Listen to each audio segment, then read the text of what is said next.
Salut là-dedans, j'espère que tu vas bien, que tout se passe pour le mieux pour toi. Direction Twitter pour les petites news et actu. Mais avant ça, frérot, n'oublie pas le petit commentaire, le like et l'abonnement ainsi que la cloche si tu es nouveau sur la chaîne pour être au courant des prochaines notifications pour le soutien et le référencement. Let's go! Bon, c'est vraiment pas drôle là. La première actu, aïe aïe aïe aïe aïe aïe aïe, c'est vraiment horrible, surtout que la deuxième, celle-ci, elle concorde avec la première, elle va de pair. Donc ici, c'est un incendie nocturne dans un immeuble du quartier des Moulins. À Nice, 7 personnes sont mortes, dont 3 enfants, la piste criminelle est privilégiée. Les sapeurs-pompiers sont encore sur place. Écoutez ça, ça fout le cafard ce genre de news, il n'y a pas d'autre mot. Sur cette vidéo postée par un habitant sur les réseaux sociaux, les premières images des flammes. Un brasier qui se serait déclenché aux alentours de 2h37 mis au 7e étage de cet immeuble d'habitation niçois. Malgré l'intervention rapide des secours, au moins 7 personnes ont trouvé la mort. Éric Ciotti, le député des Alpes-Maritimes, a fait part de son émotion sur Twitter. Immense émotion à la suite d'un terrible incendie rue de la Santoline dans le quartier des Moulins à Nice.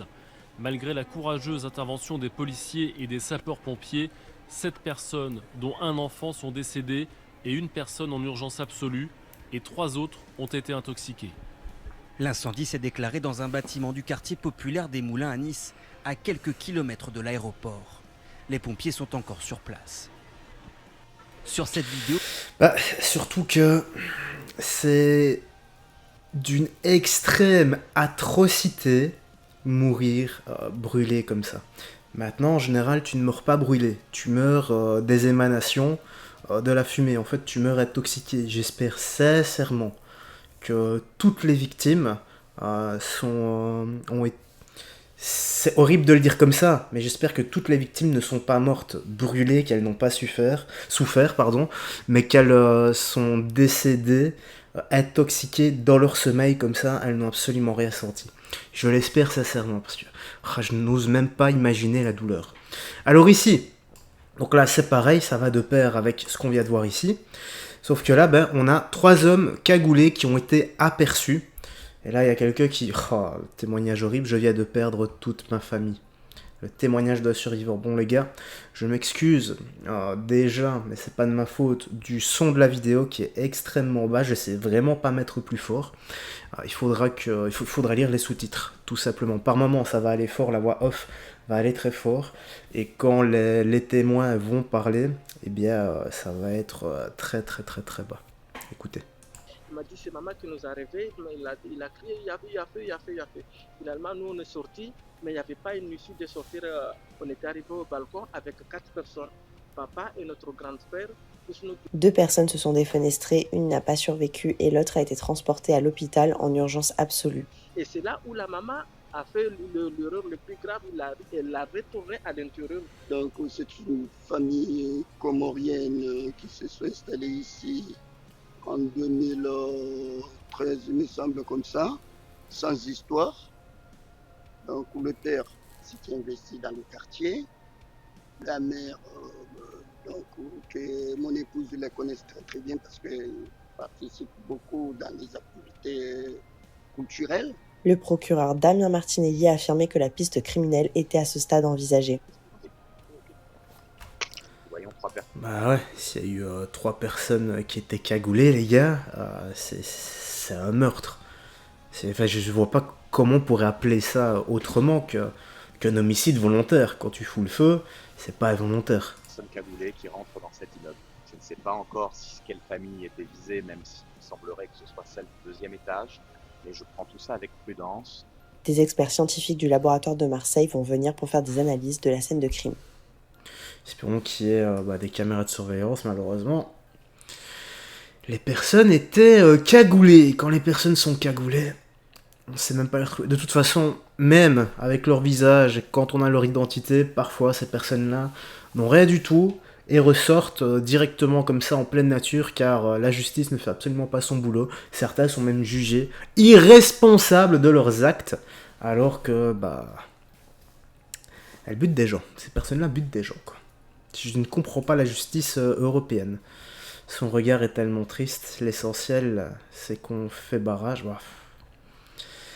pas le moment là. Selon Avoisa, c'était une famille comorienne sans histoire. Je connais peu de familles sans histoire que des hommes cagoulés veulent assassiner en versant de l'essence dans la cage d'escalier. Ouais, mais tu sais, pour différents, parfois c'est vite fait, hein. Paix à leur âme.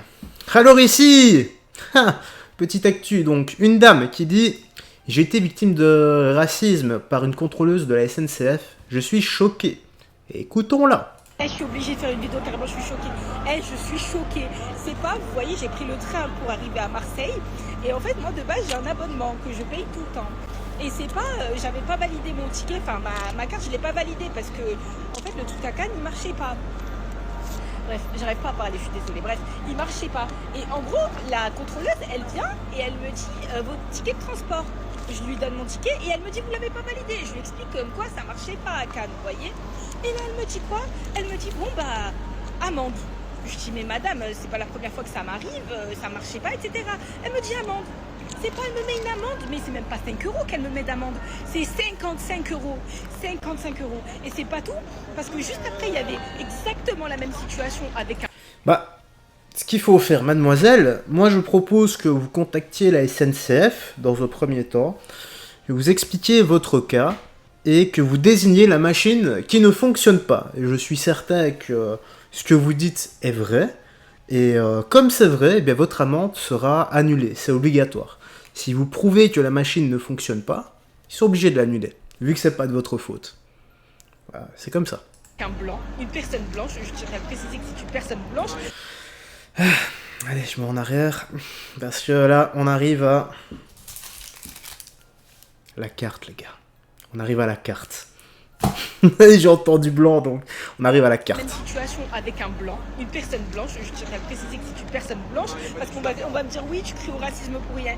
C'était une personne blanche, il lui arrive exactement la même chose, c'est pas la gagée, elle lui dit quoi? La fille, pardon, elle lui dit quoi? Elle lui dit, bah écoutez monsieur, je vais vous faire une fleur. Je vais vous faire une fleur. Vous vous rendez compte que là... Bon, si effectivement c'est la même situation, que la borne ne fonctionnait pas, la machine ne fonctionnait pas pour valider le ticket ou je sais pas quoi, parce que moi c'est pas le même système ici en Belgique, c'est un autre système, eh bien, contacter la SNCF également, voilà, déposer une plainte et prouver que cette personne fait des préférences en fonction du statut social ou de la couleur de peau. Voilà, comme ça, vous prouvez que la contrôleuse était effectivement, ou l'accompagnatrice de trait plutôt, était effectivement une personne raciste où vous avez subi du racisme. Et là, eh bien, cette personne-là devra, je sais pas ce qu'elle devra faire, mais en tout cas, elle ne bossera plus ou elle aura comment on va lui taper sur les doigts, quoi. Voilà, c'est plus simple. Je suis en train de crier sur les réseaux sociaux parce qu'il y a encore du racisme en BIC 2024, c'est une dinguerie. Elle, la SNCF... Ah du racisme, mademoiselle, il y en a partout. Et ce, peu importe la couleur de peau. Du racisme noir, du racisme anti-noir plutôt, du racisme anti-blanc, du racisme anti-arabe, du racisme anti-tout. Même moi, je subis du racisme parce que je suis un Italien non-binaire qui s'identifie comme français car mes parents ont traversé la nage à la Méditerranée. La Méditerranée à la nage plutôt. Même moi, je me perds dans mes conneries. La SNCF, la vérité. C'est une dinguerie, c'est une dinguerie. T'as vu avec tes lunettes de soleil? Ouais. Bon. C'est quoi ici? Soit elle ment, soit elle invente. J'hésite. Soit c'est vrai. Si c'est vrai, il faut déposer une plainte. C'est hallucinant. Si c'est vrai, oui, c'est hallucinant. Non, osons imaginer que ça soit vrai. Ça ne m'étonnerait pas de toute façon. Comme je dis, les gars, les gens bêtes, il y en a dans le monde entier.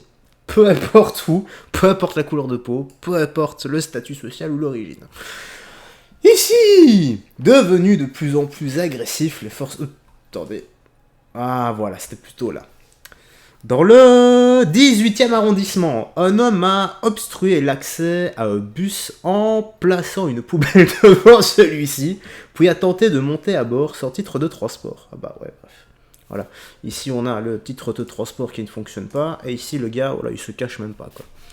Devenu de plus en plus agressif, les forces de l'ordre ont dû intervenir pour le maîtriser. Attention, attention.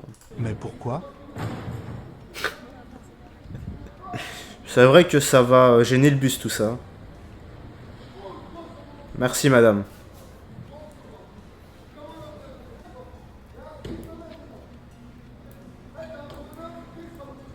Elle est fan de batterie lui. Bam bam bam bam bam. D'accord. Donc ça switch comme ça. Mais pourquoi? Je rêve où le policier lui a dit « Je suis une S-A-L-O-P-E ». Voilà. Je pense que le gentil monsieur Houssol l'a su, même les autres sont morts de rire. Non mais c'est aussi catch parfois. Oh dommage, il n'y a pas de commentaire. Pas de petits commentaires ici que je vois. Non, il n'y a pas de commentaires. Dommage. Bon ben voilà, frérot, on termine par une touche d'humour. Hein. Parce que malheureusement, les deux premières actus, celle-ci et celle-ci. Il a crié, il y a fait, il y a fait. C'est triste. C'est vraiment triste. Paix à leur âme. Voilà, petite news actu se termine ici. Prends bien soin de toi, des gens que tu aimes. Paix, amour et santé. Et on se dit à demain pour d'autres vidéos. Bye bye et fais très attention à toi.